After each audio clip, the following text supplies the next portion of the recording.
Without further ado, let me bring to the stage, starting with creator and executive producer Bruce Miller.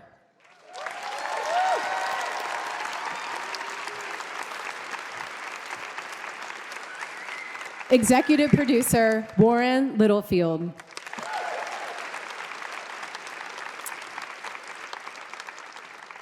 She plays Serena.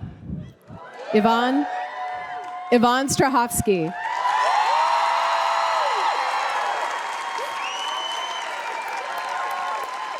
This is like Comic-Con. This is so cool. He plays Mark Tuello. Sam Jaeger.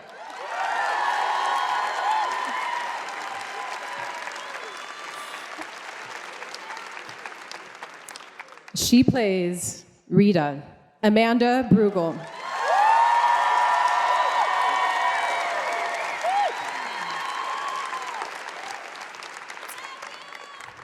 He plays Luke Osborne. O.T. Fagbenle.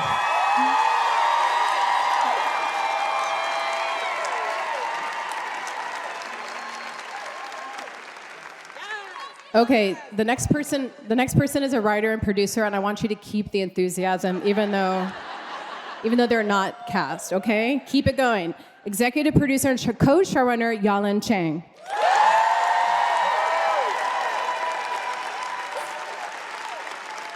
And one more time, executive producer, co-showrunner Eric Tuchman.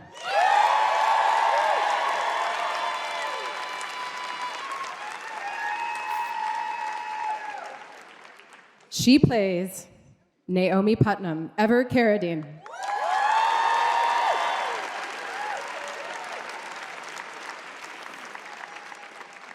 He plays Commander Lawrence, Bradley Whitford.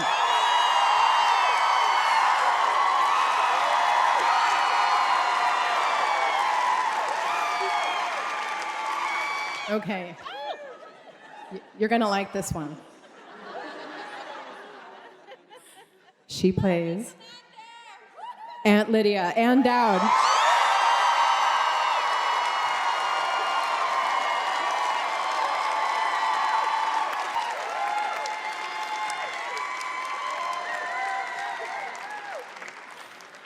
She plays Janine, Madeline Brewer.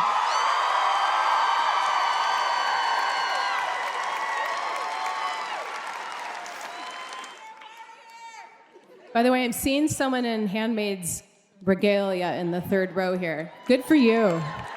Bless. Under his eye. Okay, two more. She plays Moira, Samira Wiley.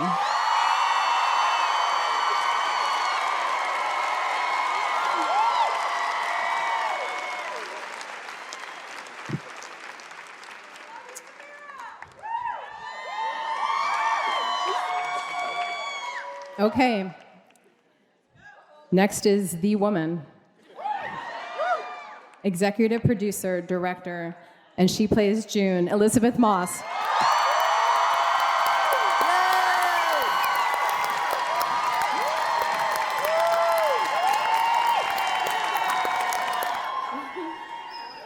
Elisabeth, did you notice you got a standing ovation? No. You did? You want to do it again?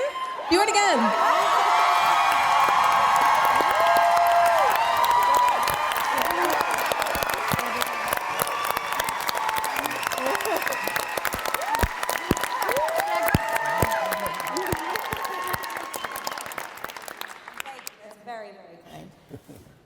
Very deserved. Oh my God, that was overwhelming. It's so fun. So welcome everyone. I'm so honored to be here. Before we take a look at some clips from the series, I wanted to talk a little bit about the cultural and critical impact of the show. Since its April 2017 premiere, The Handmaid's Tale has amassed 15 Emmy wins, including Outstanding Drama Series. By the way, that's a feat that no other streaming service has ever since achieved. I'm not saying you're better than Netflix, but... I didn't know that. I knew we were the first. Oh my God. Yes, you're still the only streaming service to achieve that. Very exciting. So my question is for Bruce, Lizzie, and Warren. As three of the creatives who were there at the beginning, how would you describe what has made this series a singular experience in your career? And I'm going to start with Bruce. Lizzie and Warren. Warren? And no, it's been incredible since the beginning. A singular experience in my career. It's been a show that we started the way we wanted to start it. We're ending it the way we want to end it. All of these incredible people. What can be better? And that is a rare thing. Oh, yes, very rare. Yes, very, very rare. So,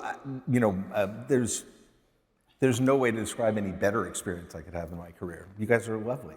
You know how I feel about you guys. Warren, what are your thoughts? I think we just started out to try and make a good television show. And all of a sudden, and we wanted to honor Margaret's words, written over 40 years ago, and then Bruce's really brilliant interpretation of her work. And those were kind of humble goals. And then along came our 45th president, and we entered into a whole nother world. I'm sorry, who? Yeah. I'm not going to say the name. Shall not speak his name. No. So then we became more than a television show. We became a symbol of the resistance and a fight for human rights and women's rights.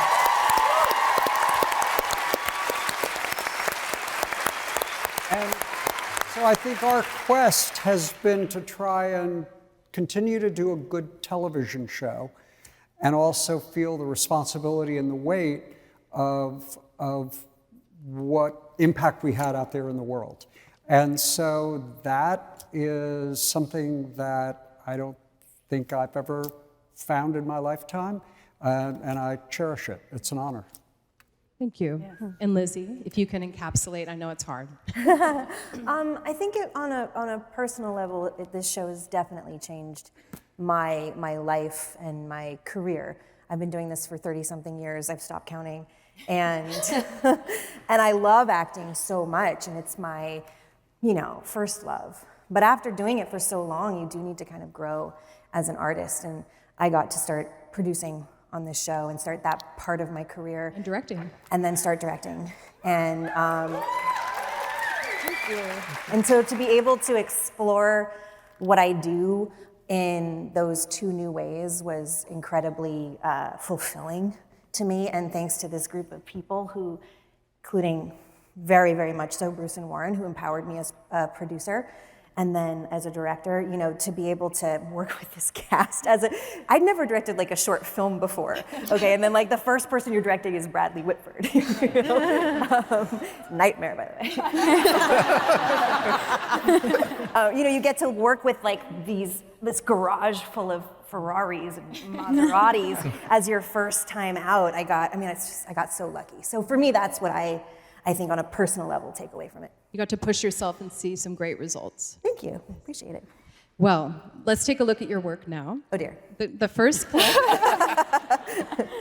The first clip comes from episode 110, written by Bruce Miller, directed by Kari Skogman. It features a harrowing exchange between June and Serena. Let's take a look. Oh, wow. What a way to kick it off. My God. Wow.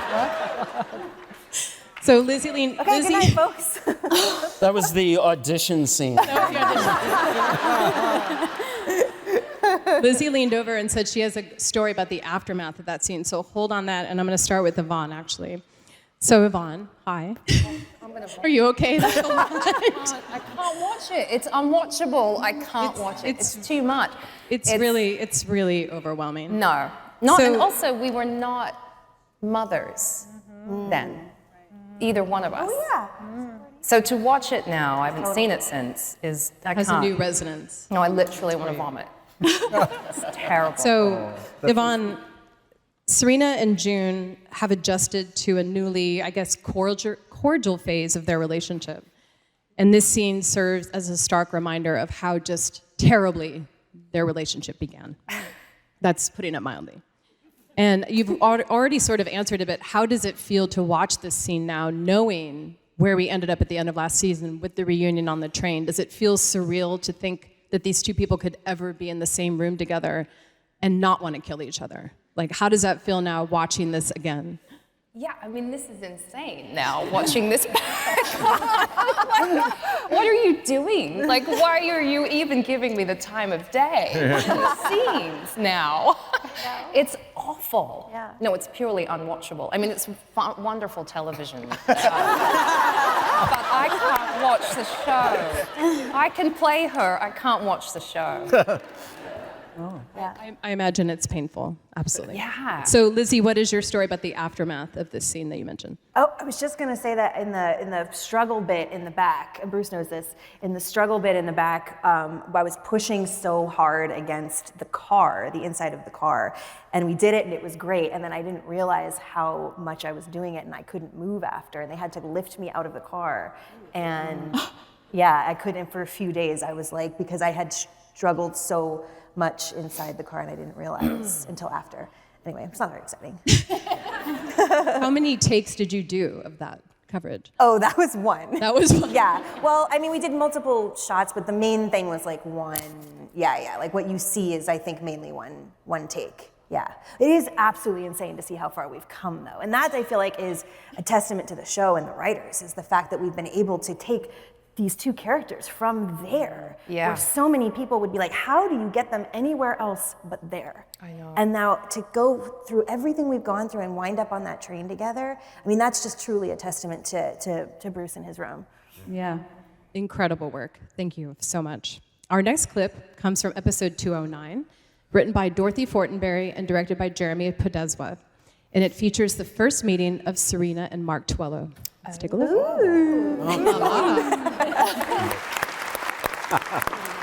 So, Sam and Owen, conveniently, you're sitting next to each other. You guys are an adorable couple, by the way. That's a match that could have existed in another universe. So Mark's offer of treason and coconuts, which I love, not only went viral, it established his relationship with Serena as one of the series' most intriguing cat and mouse rapports. So Sam and Yvonne, what do you think are Mark's first impressions of Serena in this moment? And at what point in this series does he begin to see her in a new light? So maybe Sam, you can start.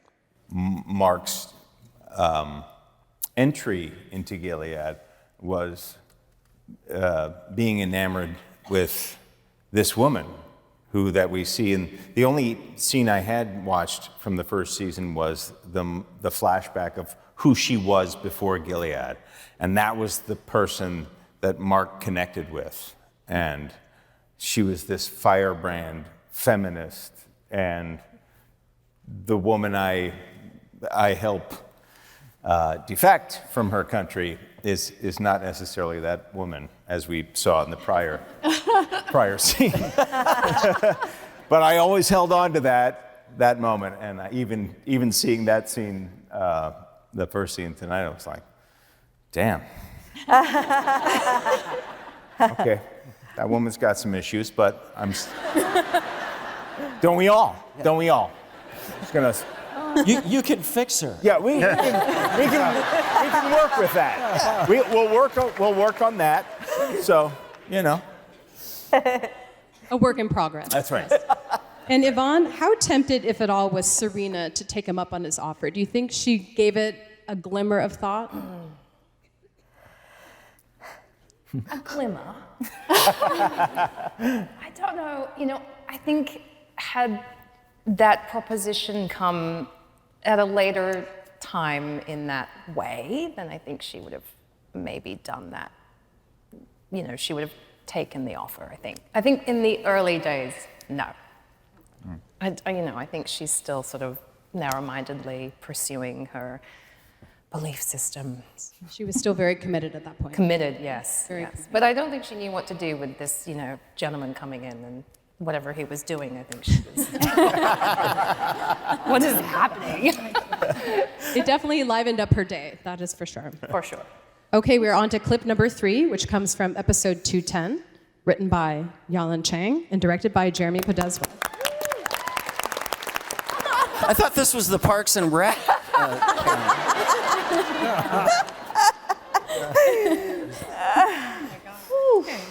I did not choose these clips, everyone, just so you know. So these are, You didn't either. So I'm going to start with Yahlin this time. Yahlin. Incredible, incredible work in this scene.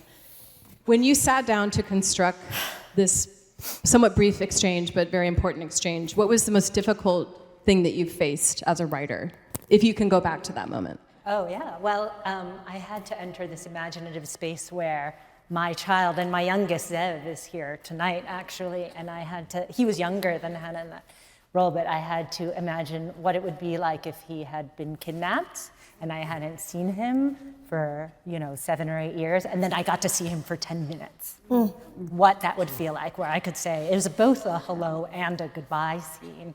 And the second part of that scene that you don't see is that he is dragged away, and then June is supposed to stay inside, but then she can't help herself, and she goes back, and she goes and says goodbye to him again. And I remember Jeremy, the director, saying, like, do we need the outside goodbye too? Because it's like you have 3 goodbyes already. And then Lizzie, thank God, Lizzie, you and I were talking by the dumpster outside of a hospital. And you said, let me try it. And that really came from the fact that I was constantly dropping Zev off at preschool and always failing preschool drop-offs. So if you know about preschool drop-off, you're supposed to hug and say goodbye and then leave.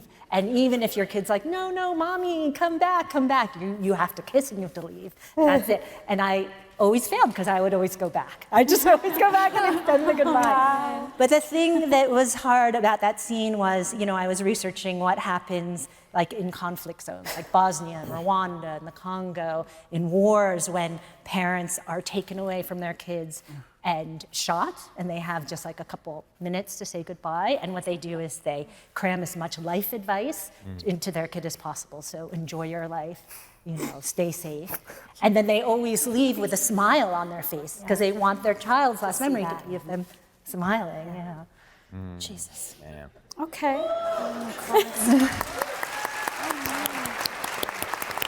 So beautiful. So beautiful. That was beautiful. Thank you, Yahlin. And Lizzie, a scene like that, and you've had hundreds of moments throughout the course of the show, what is your rehearsal process for a moment like that? Are you doing that? Literally snorted. Why is he laughing? Because he's known me for 25 years and he knows there is no rehearsal process. No, that's the truth. There isn't one. I mean, the thing is... And because there's no time, or because you prefer it that way? Probably a bit of both. Okay. Probably a bit of both. I think that when you have material like that, it doesn't, for me anyway, it doesn't take a whole lot to go to the place that I need to go. And the concept that Yahlin came up with, which I have to admit that is honestly top 2 or 3 favorite scenes of the series for me that were written. And the concept of when you say goodbye to somebody, especially your child, that you would be happy and that you would smile and that you would give them advice. What more do you need? I don't need to rehearse that. That just gets you right to your core. So you have material like that, for me, I think it's all there, and it was all there on the page. What a gift. Truly, Amazing gift. truly such a gift. Yes. Yay, writers. Okay, let's hope this one has some levity. We'll see. This is another beautiful scene. Clip number 4 comes from episode 313, written by Bruce and directed by Mike Barker. It depicts the children's safe arrival in Canada. Oh, yeah. Praise God. Yes, it's a good one. It's a good one. It's not going to be good.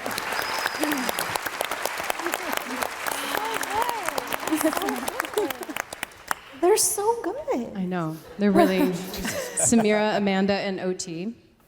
So this was a somewhat surreal moment for fans as universes essentially collided here when Rita meets Emily and tells Luke June did this.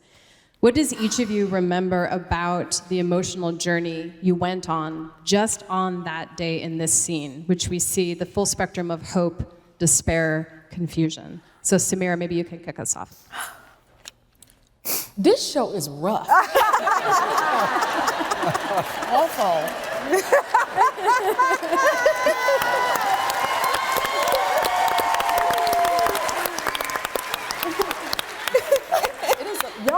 This is a lot. Honestly, what I remember from that day We all get to watch each other's performances, and I have become a fan of a lot of most all of my castmates. And being able to watch OT's performance that day, I learned that moment with OT looking for Hannah, Luke looking for Hannah, was not scripted. It was something that Mike, our wonderful director, and OT came up with together. Being a mother now, seeing Lizzie, seeing OT, being able to bring truth to playing these parents on the other side of this, I feel like in the beginning I was like, wow, that's a really good performance. But now to understand the weight and the depth of being a mother, what that means, being able to watch this now, I have so much respect for you, Lizzie, and you, OT. I remember that day, and I remember you in my mind. Mm-hmm. Thank you.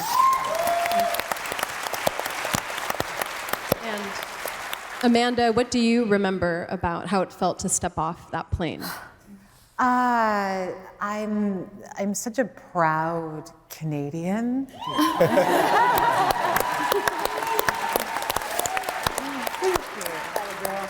And I remember touching the ground, and Mike, I wanted to go down on the ground, and we didn't know if the shot was going to work, but I really wanted to touch the ground of Canada as Amanda, as well as touch the ground of Canada as Rita, and so I'm so glad it made it into the scene.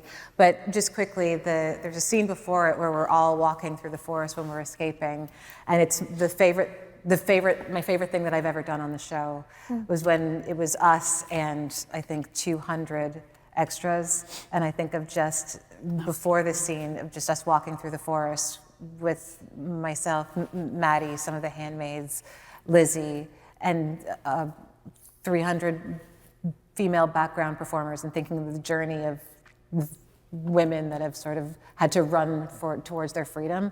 And it'll never leave me for the rest of my career. It'll never leave me. Thank you, that's gorgeous. And OT, as mentioned, beautiful work here, wrenching. And tell me about that collaborative moment with the director in that scene, and how many moments did you enjoy like that, where it wasn't in the script, but you had a moment, you had an instinct, and the director said, yeah, let's do it? Yeah, it was kind of funny actually, because Mike, who was directing it, and he's a brilliant director, and he was like, all right, OT, you're going to pick up the box over there and take it over there, and then you'll give this person the thing, and you'll help this person down. And I was like, right, got it. And so I start doing it, and then the kids start coming off the plane, and I'm in Luke or whatever, and I just turn, and I'm like, oh, I wonder if Hannah's coming up.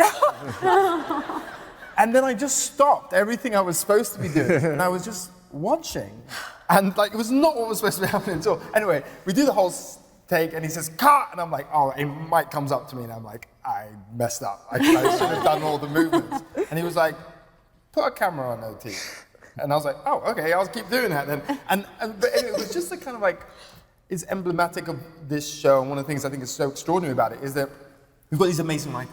As far as I'm concerned, the best writers in TV. And you get it and you go, all right, if I just do that, it's going to be amazing. It's still got this sense of collaboration there, where you can call up a writer, or you might be in a moment, with one of your castmates, and someone will be like, what if it's this? And the fact that there's space in there, that it's in a world of TV where it's like, go, the fact that they create space, I think it's part of what's made this show so extraordinary. Yeah, agreed. Amazing. Thank you very much.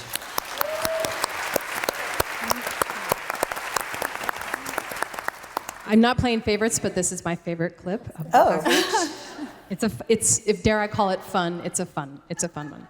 Clip number 5 comes from episode 403, written by Bruce and directed by Elisabeth. All right.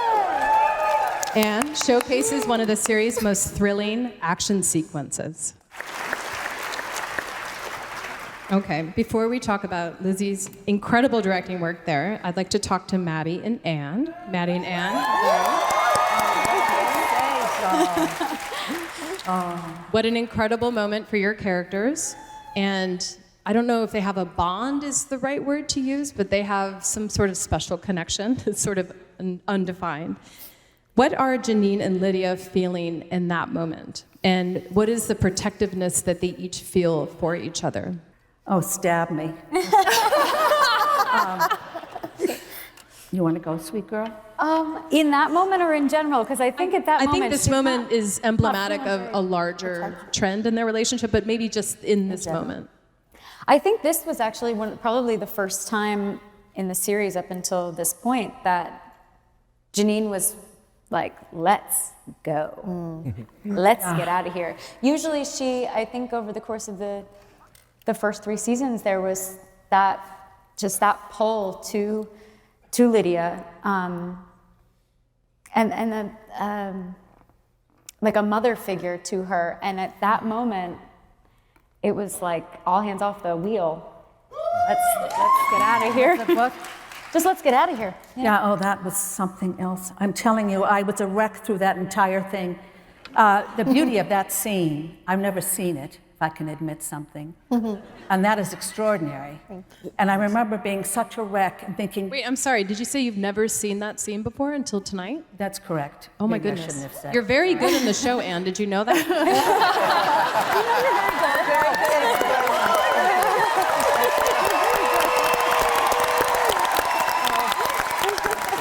I promise to one day watch all of them. I really do.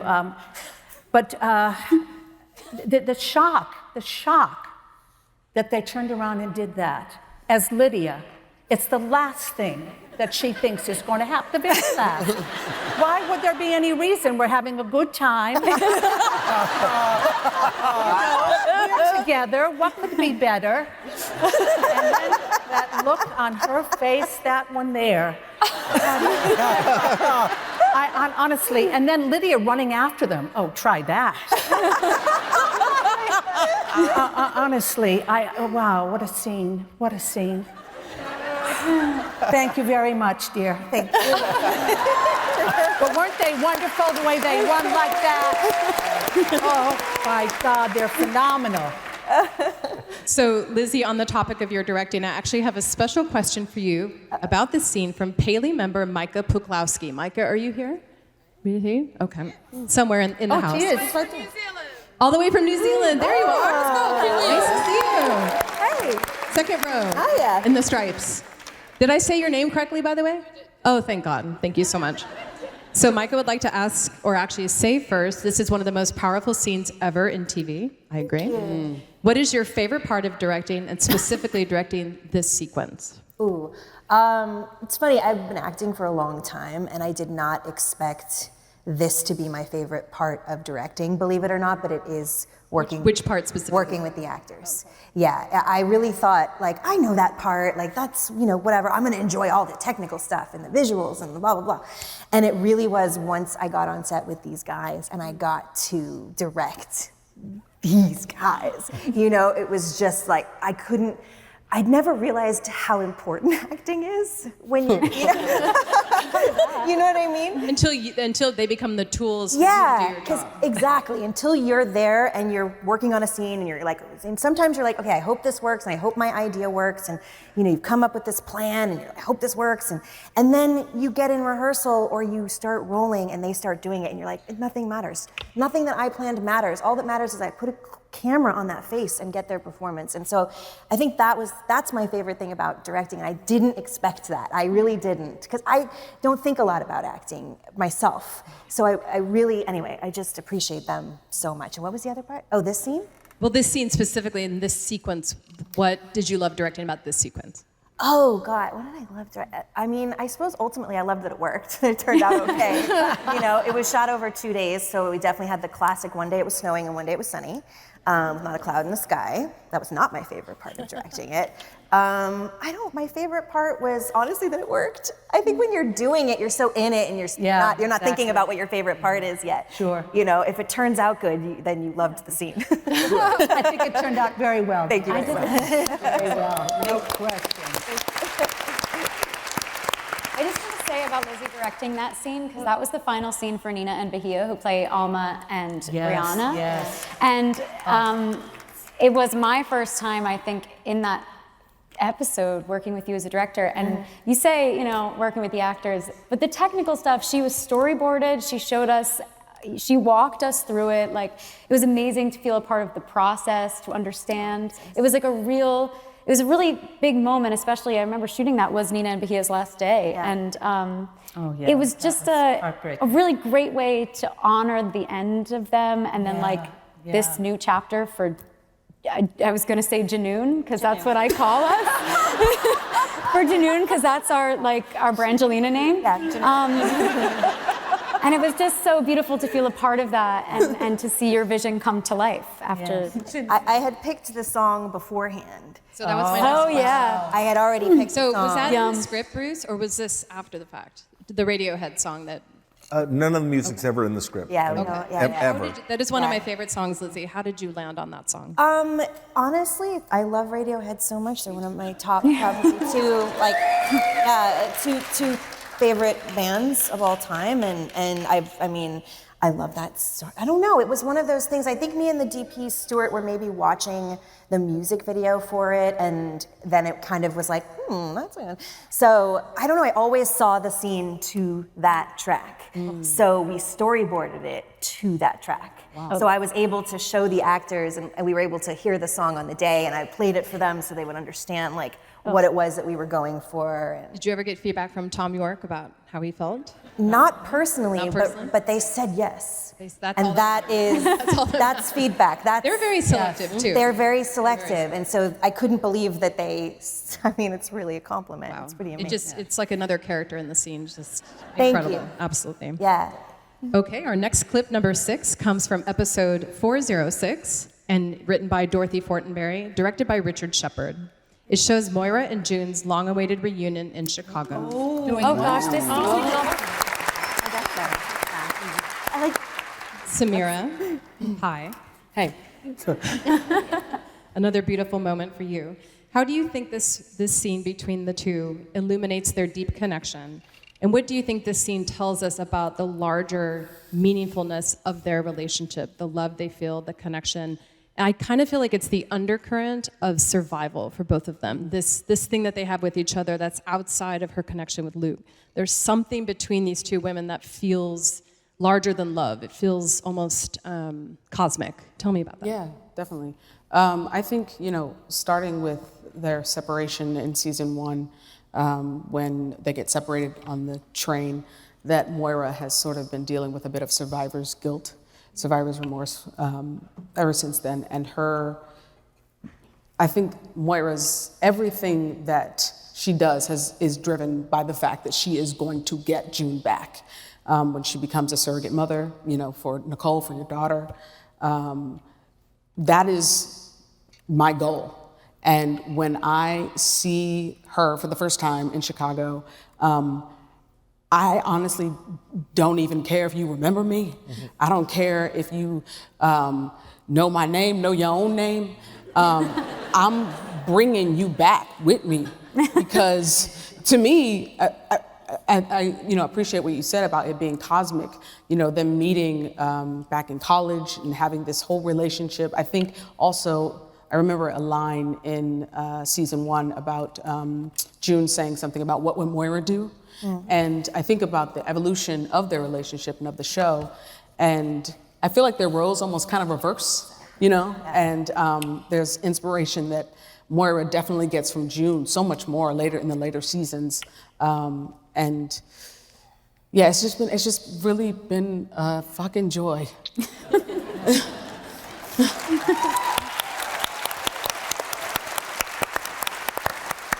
Very well said. Thank you. And our final clip from the retrospective portion of the program, clip number 7, comes from episode 509, written by Eric Tuchman, directed by Bradley Whitford. In which Commander Lawrence asks Naomi to marry him.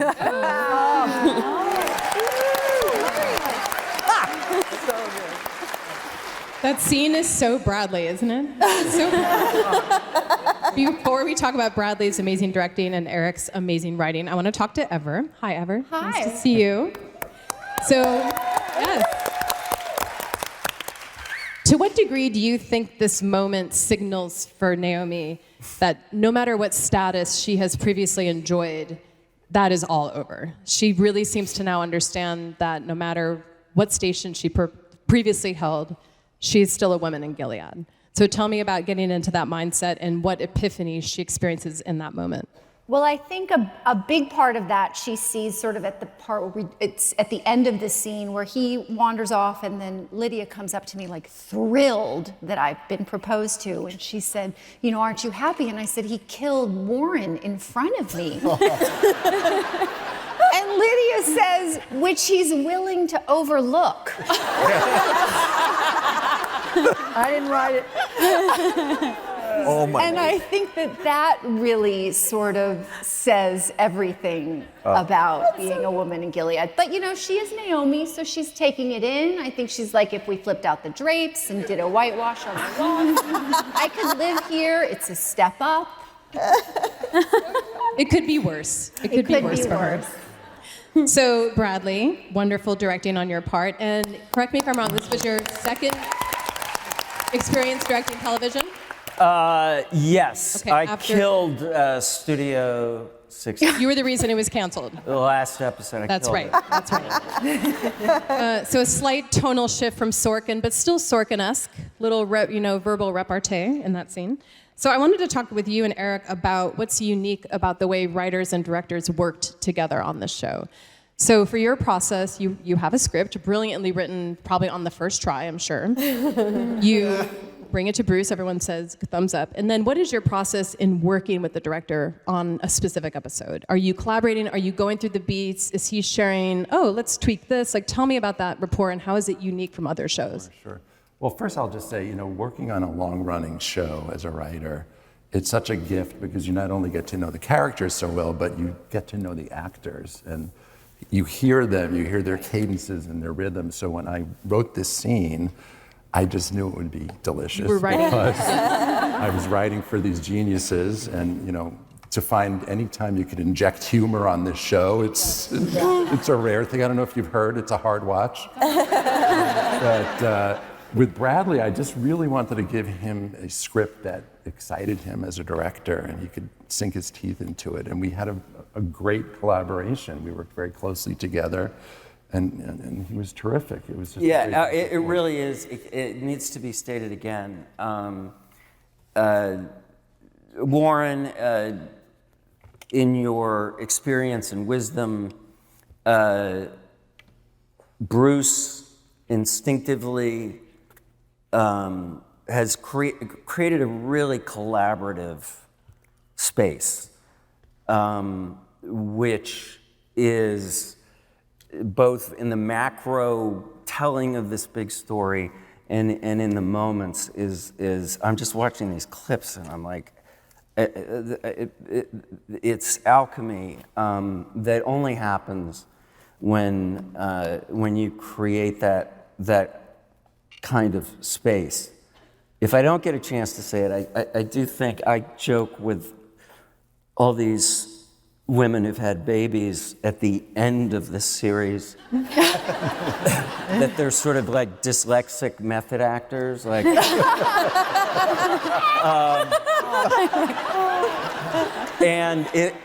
I sort of giggled when you asked about, and I'll get back to this, but to Lizzie's acting process, I think we all go, because she's doing Sophie's Choice, the series. It's ridiculous what she has to go through, and she does it so effortlessly on the set. Often you have to remind her, including on the posters apparently, to take the ear pod out. But she is always working, and I really need to say publicly that as contemptuous as she is of the idea of method acting, I do think the space that was created for her, for this character, for her to take agency of the telling of this story in an atmosphere that allowed that kind of collaboration was one of the most moving and inspiring things for me as an act, because usually we're pawns, stand on the tape and talk, and I'm really grateful for that. And part of that, the only problem with a scene like this is Keeping a straight face. Keeping a straight face is tough, but when you read it, you're like, as the director, I'm like, oh, fuck, that needs to be funny. And I actually struggled, I think, cutting it. I learned something about, there's something funny about a wide comedy. Is that a cliche? Comedies in wide and drama up close? It should be. But I could talk with, there was never a moment that we couldn't talk to the writers, and we were all on the same team. So it was a pretty great place to do it. But that's, that's how you get a show like this. This is a fear-based business. And you have to have wise, secure people who, like good parents, allow their children to occasionally surprise them. And that was this experience. It's why I'm watching these clips and I'm bitter and my heart is the size of a raisin and I'm crying. Like it's really good television. Very well put, Bradley.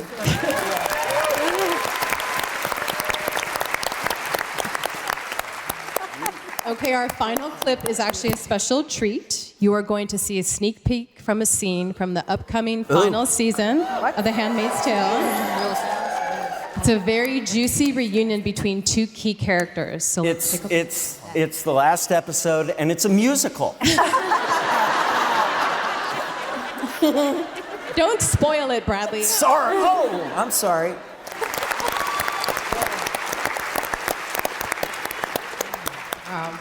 I wish I could ask more questions, but they have to be pretty superficial. But before I do that, Madeline, I want to know, are your eyes okay after, have you seen any adverse ocular situation after the covering of your eye, or is it okay? I'm sending my optometry bill. And you? No, I'm fine. You're Thank fine. God we pay for the show. Thank goodness they cover this eye, because I'm legally blind in this eye, actually. What, for real? Yeah, can't see a thing. No, I can, it's just really blurry. So thank goodness for the scripture. If my right eye offends thee, pluck it out, right? So that was just a bit of luck, really. Yeah. No, I'm good. Okay. I have an eye patch. I just wanted to make sure. So my question about this scene is for Bruce, Eric, and Yahlin. What does this scene and this sequence reveal about where the show is headed this season? Obviously, you can't spoil. Maybe, Eric, you can tell us, how is this emblematic of what we may be seeing in the future episodes? Well, this is another instance where we're chipping away Lydia's delusions about... But don't we appreciate she still wants to follow rules, and it's just she's so committed, isn't she? Oh, honey, give her a break now. I envy her commitment. It is very admirable. Yes. So we'll see her recognize the hypocrisy that she's been kind of willfully blind about. And it's another occasion where we see Janine's resilience. This girl has 9 lives. I mean, no matter what situation we put her in, she knows how to survive. And Yahlin, do you have any, obviously no spoilers, but just in a general sense, what can we look forward to this season that is sort of shades of what we've just seen? Well, when we convened the writers' room, we really felt like we wanted this season to be a love letter to our fans. If you guys have really stuck with us through thick and thin. We all know it's not the easiest watch, this show. So you turn to sort of pay off for fans, that there's going to be some victory in our sight. Yeah, early on this season, I felt like I wrote some really feel-bad episodes, including that scene, and then at some point, actually in season 3, I was like, I only want to write feel-good episodes now. I only want to end with victory and, feelings of hope and triumph and uplift. And I feel like that feeling really infuses this season. We want it to feel rewarding. And Bruce, you have any thoughts on this scene and what we can look forward to this season? Well, I think it shows that what we do in TV is follow the actors, because we follow them where they take the characters and then hope catch up, because you can see that it isn't the Janine story from before. We followed her all the way here. It's a whole different story. So that's what season 6 is. I hope we're continuing on what we did from the beginning, which is following June and following them and letting them lead us, not forcing stories on them, but finding the stories that they lead us to. Cannot wait to see what happens. Before we sort of start to wrap up, I wanted to just publicly thank Margaret Atwood. She is amazing and the reason we're here tonight. And actually, perfect segue, I have a question from another Paley member that is about Margaret. Joni Hewitt. Joni, are you here? Are you here in the house? Is that you? Oh, there she is. Hi, Joni. Joni wanted to know, really lighthearted question. Do you think Margaret Atwood's book was a premonition of what we're now living through here in the US? Bruce, would you like to answer that? I don't know. I mean, I read it in 1986, and it seemed like a premonition of what was happening right at that time. Jerry Falwell, the moral majority. Not really premonition, but just a commentary. Right. I think it. I mean, the fact that the book is 40 years old this year, and I've read it over the years a bunch of times, and every time it seemed like now is the exact time that it was written for. Now is the time. So I think it's Margaret's prescience that really, and that she attacked subjects that are ongoing places of conflict in our society, and ongoing places of conflict between men and women, between people and their government, and all of those things, and people and their worst natures. So I think the reason the show is sustainable and feels like it's of this time is just because we followed Margaret's lead. It's not any reinvention on our part. It's actually the opposite. It's Margaret tapped into things that were perennially interesting, and we're following her very smart lead. Yeah. Thank you. I have to say that June Hannah reunion scene, it happened to air the week in 2018 when children and parents were being separated at the border. So it happened to air just that week.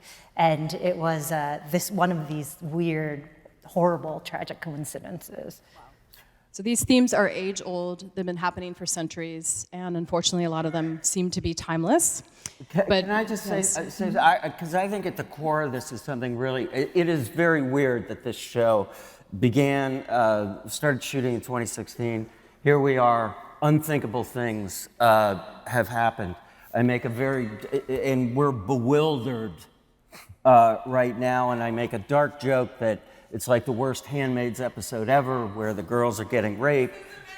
June's about to be executed, and she turns to the camera and says, I hear they're really incompetent, right? We need to meet this moment. And June is an example of the most fundamental thing we have to remember in this moment, which is that despair is a luxury that our children cannot afford. And action is the antidote. And I think that's always been at the center of this. Racism's not going to go away. Misogyny is not going to go away. Religious hypocrisy is not going to go away. And I find something really inspiring for this moment about what is the core of June Osborne.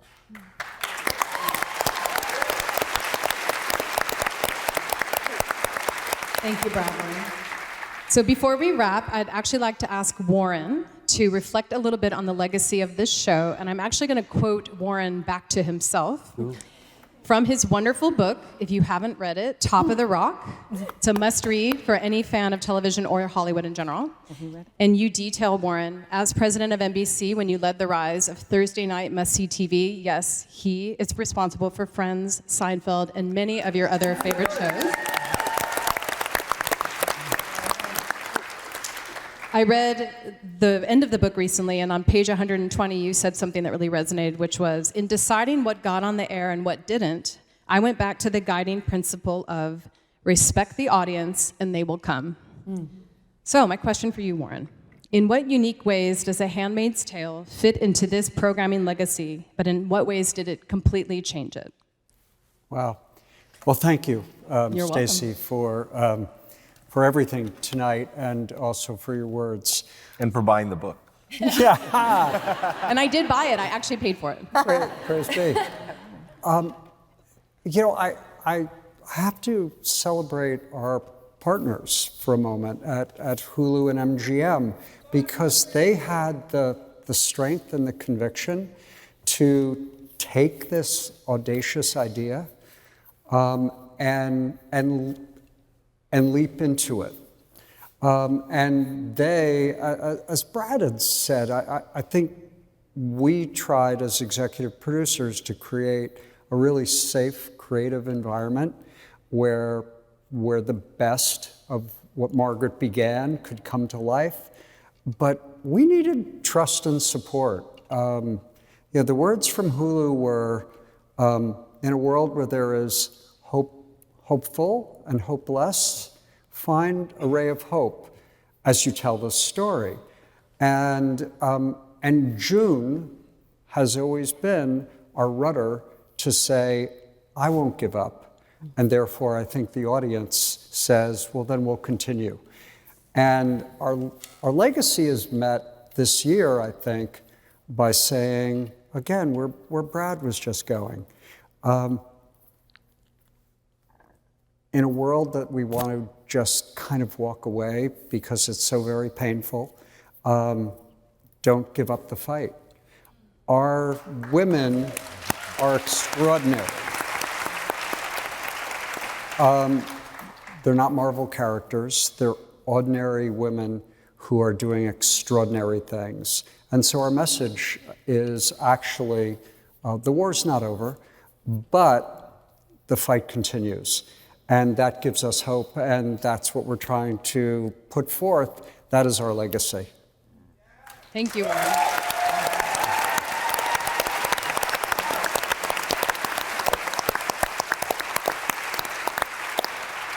And in closing, fittingly, I'd like to ask Lizzie. I know you're generally allergic to self-congratulation, and it makes you uncomfortable. But I will ask you, what are you proudest of in what you've accomplished with making this show and telling this story? Oh boy, I don't want to follow Warren, come on. I think I'm proudest of what he just so beautifully said.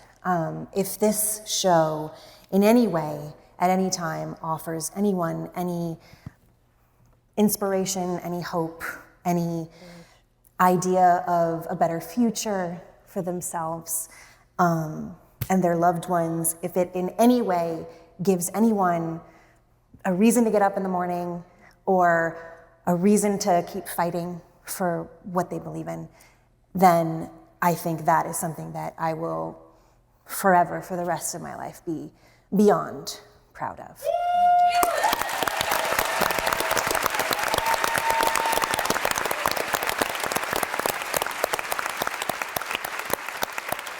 Well, I want to say on behalf of everyone in this room, myself included, thank you so much for all the hard work you've put in making this show. Thank you. Thank you. Thank you for coming. Thank you for supporting great TV. Have a great night. Thank you so much.